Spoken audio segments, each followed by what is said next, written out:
Hello again, everyone. Edwin Learnard back once again.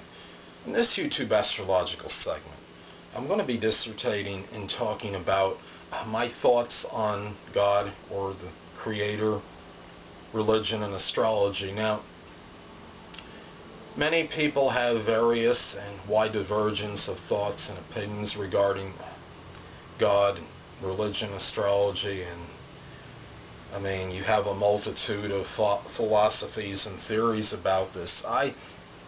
As far as what I believe, I do believe that there is a supreme being.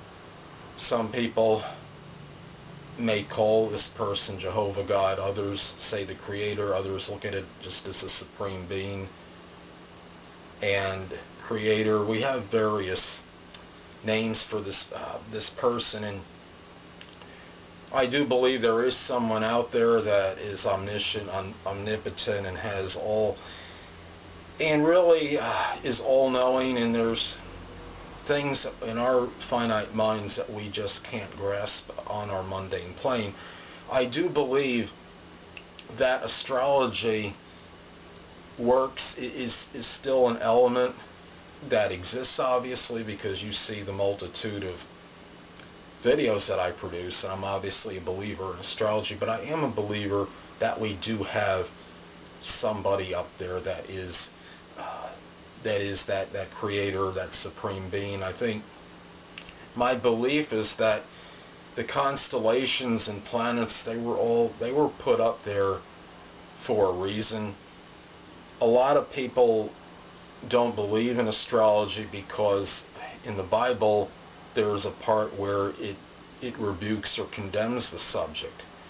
Well, what I'm not quite understanding is, I think it's a little bit contradictory, because I think there would be some argument could be made that the three wise men, which are mentioned in the Bible, could very well have been astrologers. Some people think that they were astronomers, and I see them, or you might even have some people that thought they were just simply prophets or mediums.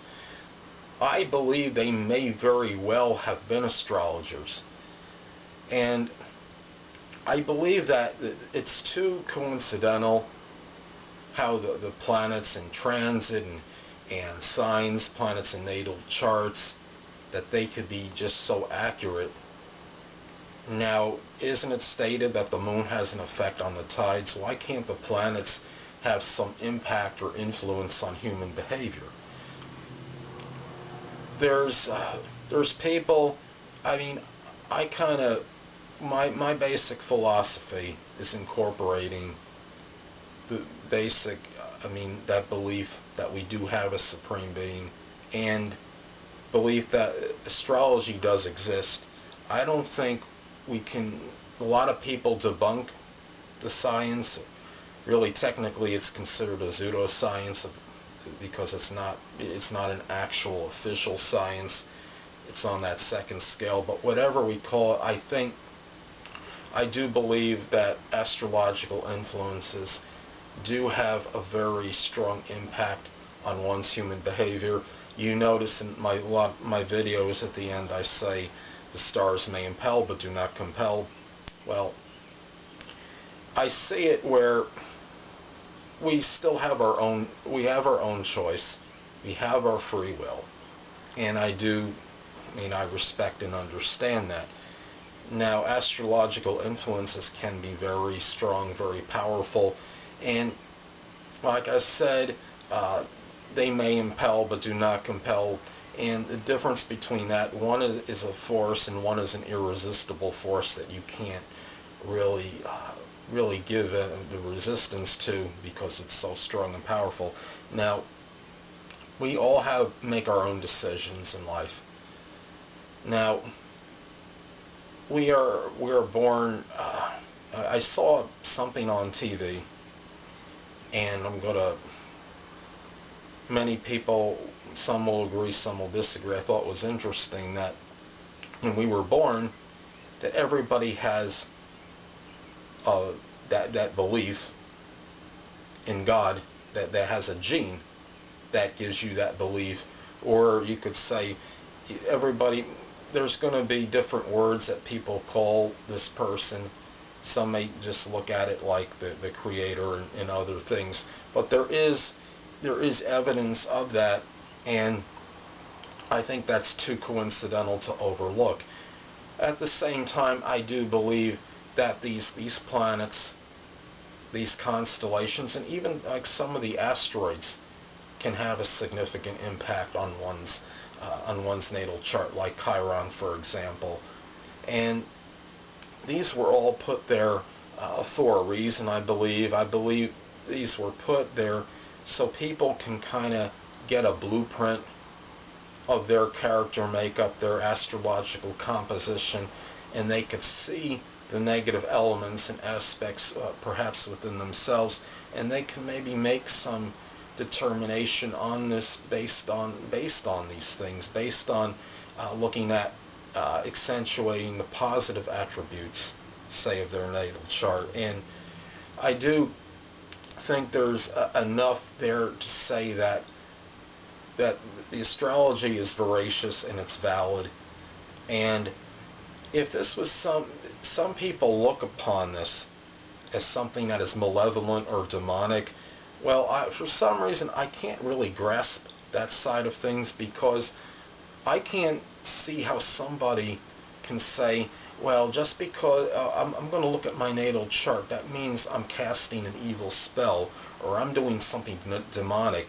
I don't think that's nearly the same thing as somebody practicing witchcraft, perhaps, or somebody taking one of those people that take like a voodoo doll and sticking it with something, or saying, I'm going to believe, I'm going to do something satanic, or I'm going to go out and do something really malefic or evil. And I don't see how somebody can say that astrology falls into that category. Astrology has been used for many years to do things that are beneficial and advantageous for others.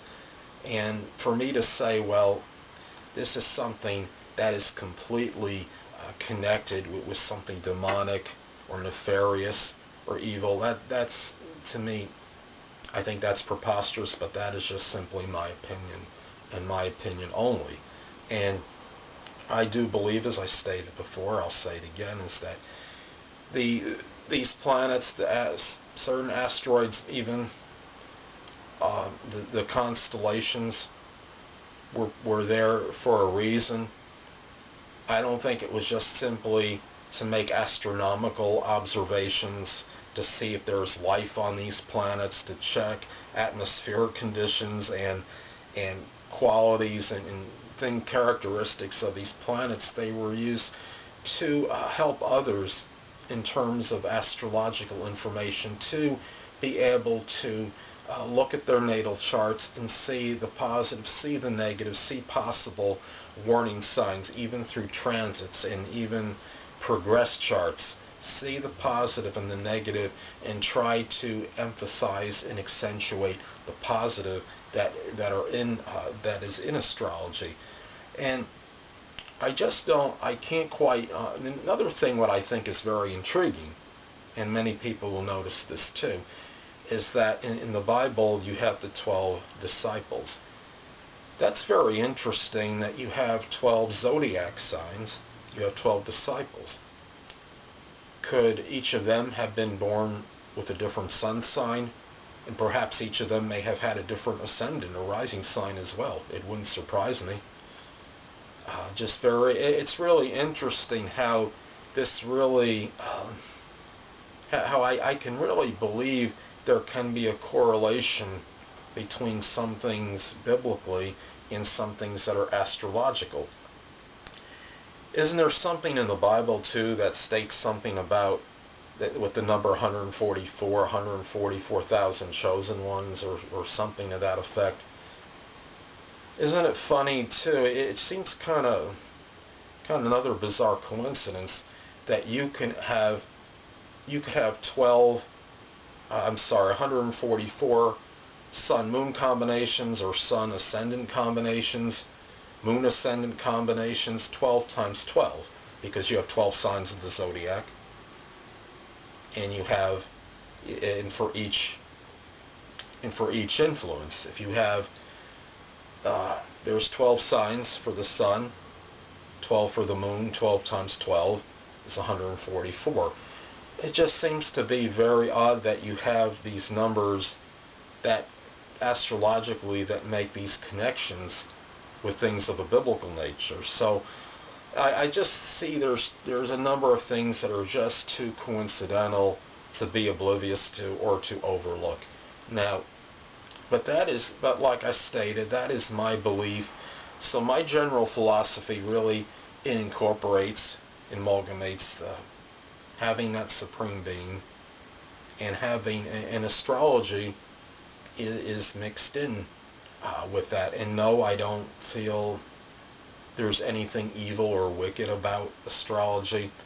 I don't believe I'm going to be thrown in some fiery pit because I have a belief in it. And you have to remember that the Bible, the way it's written, there are certain things that are you have some contradictions in it. My belief is that it may have been reiterated at least a few times, and it's kind of like the phone game.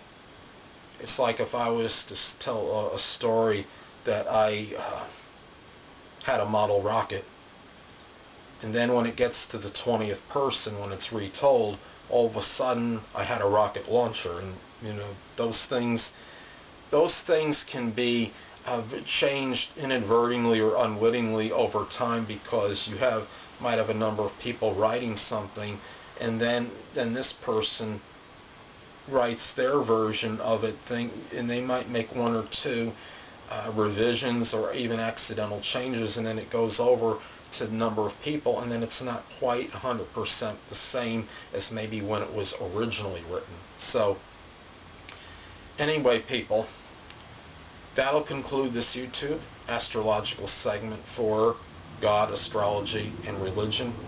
And stay tuned next time, where I will be talking about configurations in a natal chart. Two things I want to get with you on before I head out.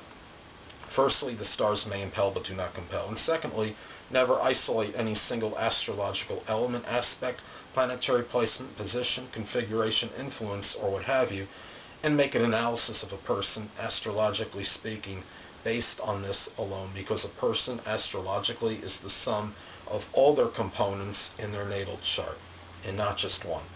Until next time, people, stay well.